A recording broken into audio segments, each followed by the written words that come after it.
No matter what style of martial arts you're learning, stances are the foundation for movement. They teach you how to use your body weight, whether you're avoiding an attack or you're moving swiftly in an attack or a counter situation. 4 stances that we're going to work on today. Forward stance, stepping with the left, and come up. Forward stance with the right, and come up. Back stance, and up. Horse stance, and cat stance. All right, so we're going to work on the first stance, which is our forward stance. So one of the first things I do with my students is I have them put their feet together and stand at attention. And then I want to give them a feel for how wide their shoulders are, because that's probably the most challenging thing for people to know is really how wide their shoulders are. So let's step out shoulder width. Now, if you're trying to figure out your shoulder width, look in the mirror and say, are my feet as wide as my shoulders? Or are they out here? Or are they too narrow? So just look in the mirror and say, feet even with shoulders. Once you figure out that out, we're going to give them a visual. Okay. Right? So let's put those belts down right in front of our feet. And then we're going to practice. Stepping in, right? I'm going to start at one belt, so I'm just stepping out with one foot. And stepping out. Stepping in, stepping out. That shoulder width is going to apply for so many things. Now let's move one of these forward. I'll move my right one forward. What would you say is the optimal length for this stance? Ideally for weight distribution, I want about 2 shoulders width in length, just so that if I've got an opponent coming in straight ahead, I've got a little bit of leeway. Okay, excellent. And I think I do about 2 shoulder widths as well, although most of the beginner students I know, they can't quite get 2 shoulder widths, so I think it's okay if they start with 1.5 shoulder width. And then, but really that's the optimal goal. They want to build enough strength up to that. So let's go ahead and we're going to step on our belts and we're going to get that distance out there and then come back. Now, start on the other foot and step forward and see if you can get shoulder width. Now, how many of you did this? Right? What happens if I'm like this? You just push me over like it's nothing, right? So one of the biggest errors in forward stances we see is students will start and they'll step too narrow. And at that point, you're off balance. Or they straighten their front leg. That's really off balance. All right, so let's step out in that forward stance. Step forward, forward stance. Step back. Let's do the other leg. Step forward, forward stance, and step back. Now we're going to let's talk about that knee bend and how that should look. Let's go ahead and we'll pick these up. Move this out of the way. And why don't you do a forward stance facing towards me? And let's explain how that knee should be bent. Okay. So for the student, the easiest thing to see is just my sight line extends through the knee with it just barely covering the toes so that I'm not overextended. I've got a good strong stance without any risk to the knee. Awesome. So if I put this bow here, technically it should line up pretty close, right? Knee to foot. Let me put it on the outside so they can see. Knee to foot. I've got a nice straight line there, knee to foot. If I had the bow here and his knee was touching, that would be too far to lean, is that right? Yeah, I can't recover back easily away from an opponent who's attacking into me. So that would hold up your timing. All right. Now, when his stance is right, you saw, you can push on the shoulders. It's got really good side-to-side stability. The weaknesses in that stance is how is the stability from front to back? Not too great. From the front, it's pretty solid with the bend in the knee, but from the back, it's vulnerable. Okay, so from the front, I can give you a pretty good, look at that, I can push him pretty good. But from the back, there's your weakness right here from the back. Now when he does his stance, notice his shoulders, they're square. As soon as those shoulders are augmented or shifted, that stance loses its stability. Whether I push this way or augment again, or whether I push this way, he loses the stability in the stance. Likewise with the hips, let's say he turns his hips, then he's gonna lose that stability in the stance. Well, and we can always push from the back, but let's try a side to side push. Boom, if I push him side to side, you can see that now he no longer has that stability in the stance. So now, let's look at the back stance, which has a lot of the opposite advantages and disadvantages. So let's talk about how to get into the stance first off. We're gonna use the belts, a good visual. You can use socks at home. We're gonna put one down and the other down. We're gonna put them in the shape of a letter L. Imagine those are your heels, and those heels are technically gonna line up. You can stand on that and kind of visualize it.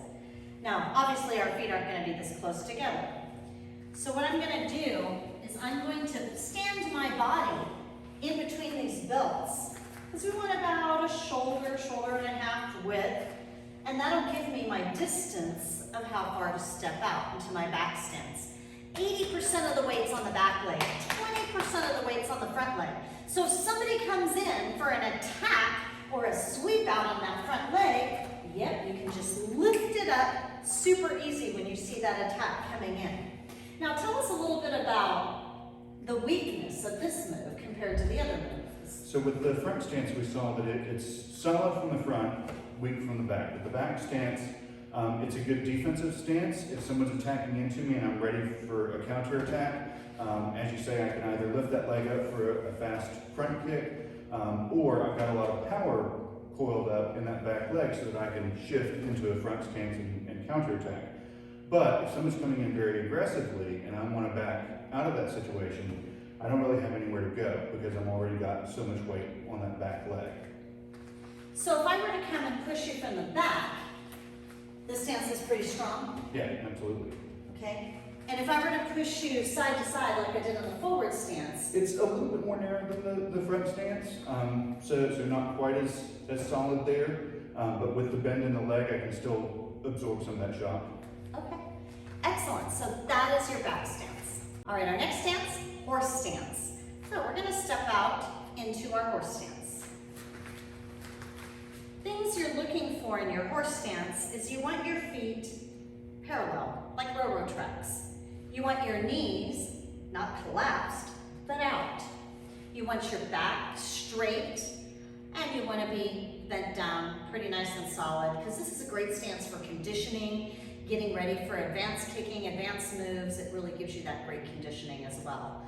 Now, what would you say are some of the strengths and weaknesses of this stance? Where the front stance and back stance are great for single opponents, the horse riding stance gives you the ability to split your attention between multiple opponents who are trying to flank you. The downside is I can move easily left and right by shifting my weight, but I don't very easily move backward and forward. If I want that extra mobility, that second dimension, I'm going to need to step back into a front stance or step back into a back stance. So it's a transitional stance. Okay, great. So you're saying the ability, once they learn these stances, the ability to be able to go from one stance to another is going to be really crucial. Right, allows them to adapt to a changing environment. Awesome, and we're going to do some of that later in the video. Okay. Okay, awesome. The next stance is our cat stance. So we're going to step back into a cat stance. I'm going to line my front foot up with the arch of the back foot. About 70% of my weight on my back leg, 30% on the other. The knee has to be poking out. It cannot be collapsed. So let's show that really quickly. Let me go into your cat stance. I'm going to come around on this side there. So here's my bow. Collapse your knee. A lot of students, when they're learning cat and back stance, will collapse their knee. You're going to pull that knee out, even with the line of your toes. So you can do that by just holding up a broomstick and saying, okay, it's my knee and my toes. All right. You get 70% of the weight on your back leg, 30% on your front leg. So let's step back into a cat stance. And then let's shift to the other side in a cat stance. There we go, and come back up. We can shift to the left of the room. We can shift to the right of the room, and then come on up. Now let's talk about the strengths of a cat stance. So with the other stances that we've discussed, they capitalize on one strength, but they sacrifice a fair amount of weakness. The cat stance gives us a lot of mobility. It's not nearly as static as the other three stances. So if we need to maneuver around the opponent to take advantage of terrain, or to keep somebody from getting a grip on us, cat stance is a good option for mobility and managing where you want to be in the field. Okay, awesome. So if somebody's going to try to pick me up and throw me, Right. is a cat stance a good option? Probably a horse riding stance with the lower center of gravity would be a good option for that. Instead, cat stance, you're a little bit more elevated, but if you want to prevent them from getting a hold of you to do that throw, a cat stance would be a better option. Awesome. So it allows me to move around and kick and punch. Yes, absolutely. All right, excellent. So there's your stances. Now we're going to move on to how to move fluidly through those stances, how to improve those stances, and some exercises that you can do to know how to move from one to the other. All right, so let's give some examples of how we can use these stances and move through stances in situations. Okay.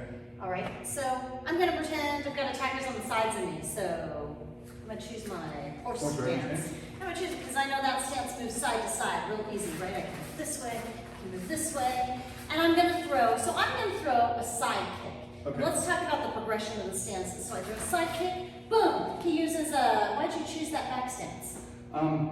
Because I know that I'm going to be counterattacking back into you, but I don't want to take a lot of time and energy getting all the way out of the way. I just want to get far enough away that I don't get hit, but stay close enough that I can counterattack with simply shifting my weight back forward.